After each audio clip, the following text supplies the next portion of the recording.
Nós estamos encarregados do Fonte Viva e o nosso Fonte Viva hoje é o 135, não é isso? Isso mesmo.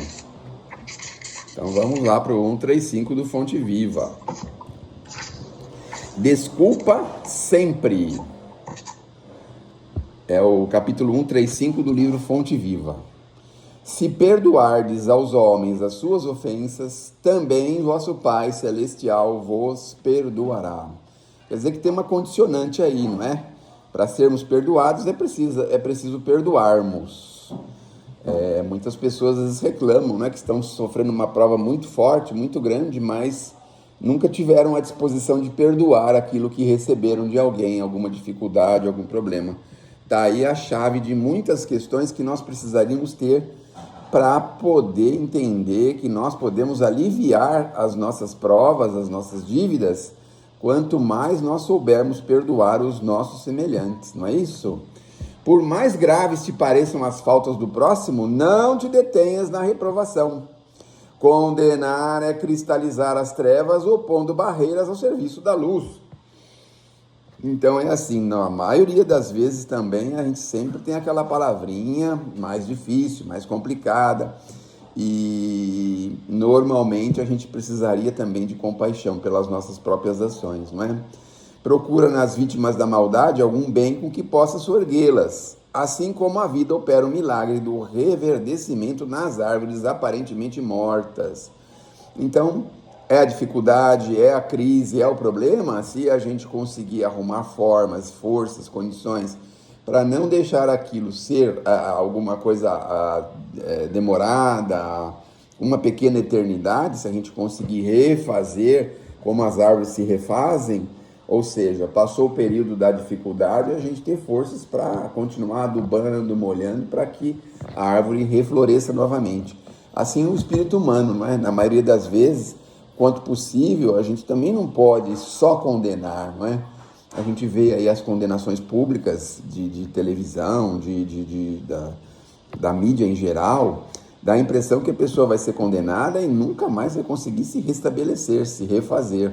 Graças a Deus nós temos a reencarnação, não é?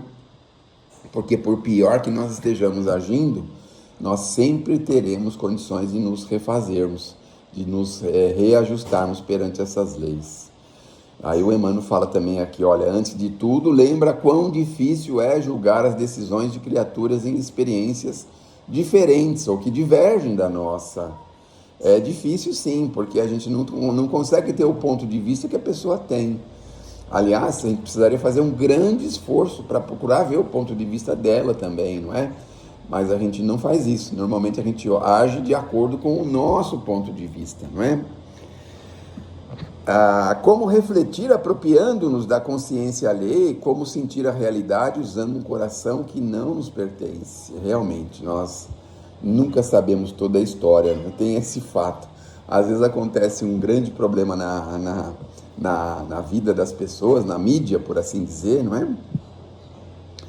E todo mundo condena aquela pessoa pelo que ela fez, mas ninguém sabe toda a história, porque nós temos também a reencarnação. Eu me lembro de um caso muito curioso, não sei se já contei aqui para vocês, mas um caso muito curioso de dois amigos estavam conversando na década de 70, um pouco antes da construção do Minhocão, e estavam conversando em frente de casa, ali na Amaral Gurgel, até que despontou uma viatura da polícia, e os dois então falaram, olha, é melhor a gente entrar, porque pode ser que eles venham aqui, causem problemas pra gente, melhor a gente ir embora. Aí um foi embora e o outro foi entrar para dentro de casa. Quando os policiais perceberam que eles estavam meio se dissolvendo, eles aceleraram e foram em direção àquele que estava na casa entrando, né?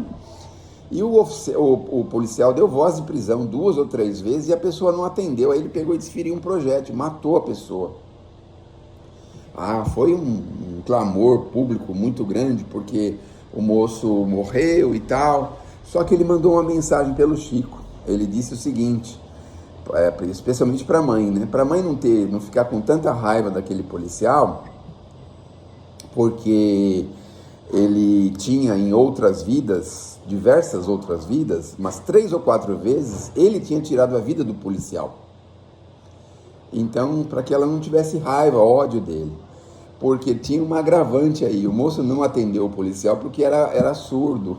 O moço era surdo. Não podia atender. Ele não ouviu o policial chamando ele, né? Parece que agrava ainda mais a situação.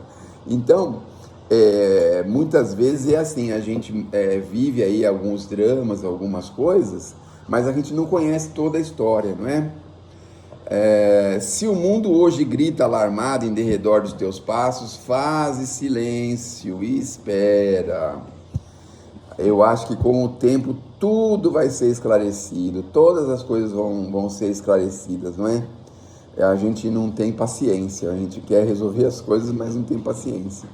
Então, dramas emocionais, situações mais difíceis, muitas vezes acontece isso. Se a gente souber esperar um pouquinho, né? A gente vai entender por que essas coisas aconteceram. Mesmo na vida da gente, eu estive pensando esses dias, na vida da gente, o que acontece? A gente às vezes não se conforma com algumas coisas que acontecem com a gente, não é? A gente fica chateado, aborrecido, mas passa um tempo, as coisas vão virando de um jeito, aí você vai entender por que você teve aquele problema lá atrás, por que parou de realizar tal coisa, por que aconteceu aquilo. Você vai entender que tem um mecanismo, né, que isso vem acontecer e que vem ajudar a gente a entender. Foi necessário aquela ocorrência no passado para que pudesse chegar hoje e acontecer o que está acontecendo. Então, a gente muitas vezes não tem essa paciência de esperar, esse momento de esperar, não é? Bom, a observação justa é impraticável quando a neblina nos cerca. Então, quando a gente não enxerga direito as coisas, né, é difícil você definir. Às vezes você olha pela neblina alguma coisa que parece, sei lá, uma árvore, um pássaro, alguma coisa, e no fim não é nada disso, né? É só uma ilusão de ótica. Amanhã, quando o equilíbrio for restaurado, conseguirás suficiente clareza para que a sombra não te altere o entendimento. Então, quando tudo passar, não é? A neblina for embora, nós estamos... Assim, os espíritos falam que a gente está mergulhado numa piscina de lodo e o nosso corpo não enxerga, ou não sabe, ou não sente muita coisa que está ao nosso redor, não é? Além disso, nos problemas de crítica, não te suponhas isento dela. Todo mundo está sujeito a receber críticas. Através da nociva complacência para contigo mesmo, não percebes quantas vezes te mostra menos simpático aos semelhantes?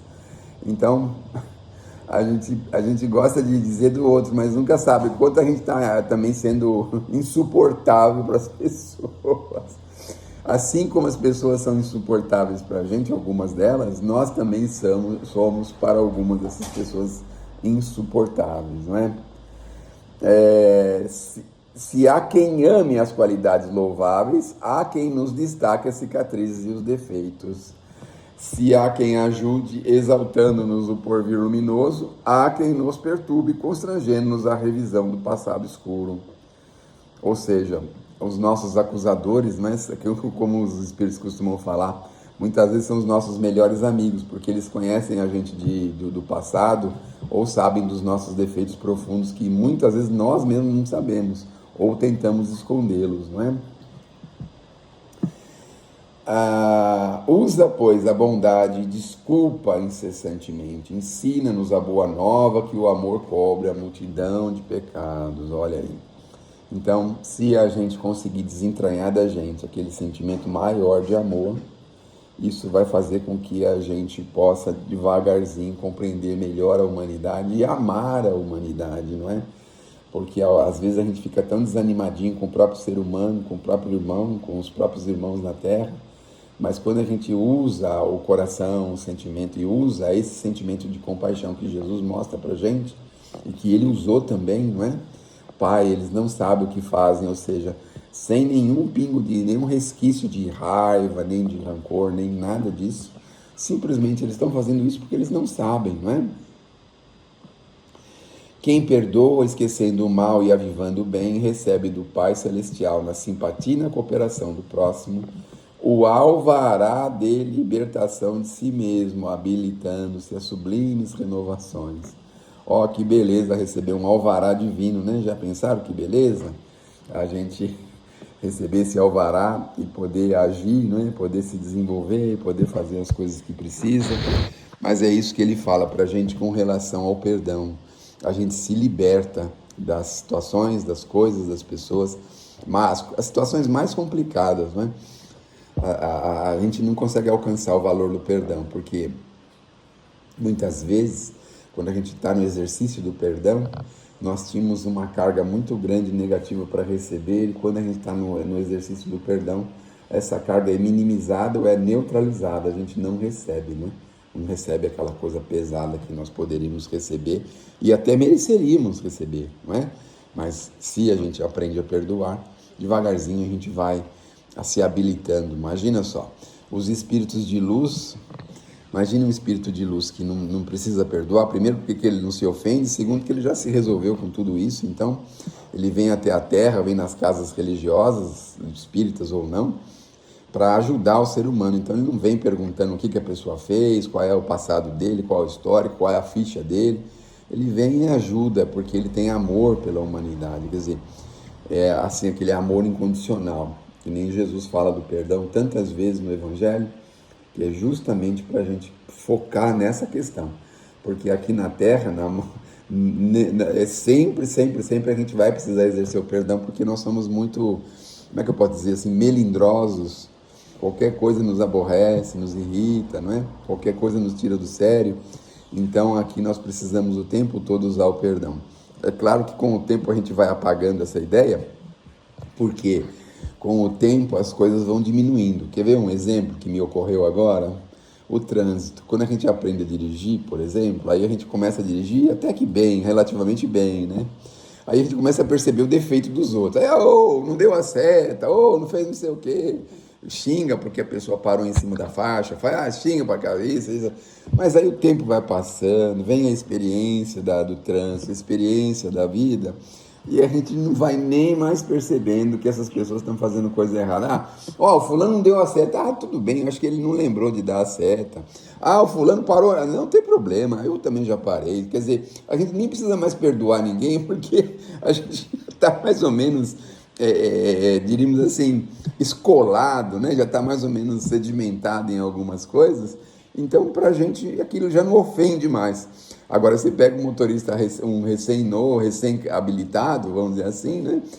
Fica nervoso, porque o ônibus parou não sei aonde, porque fulano para e não anda, porque na subida deixaram ele na subida.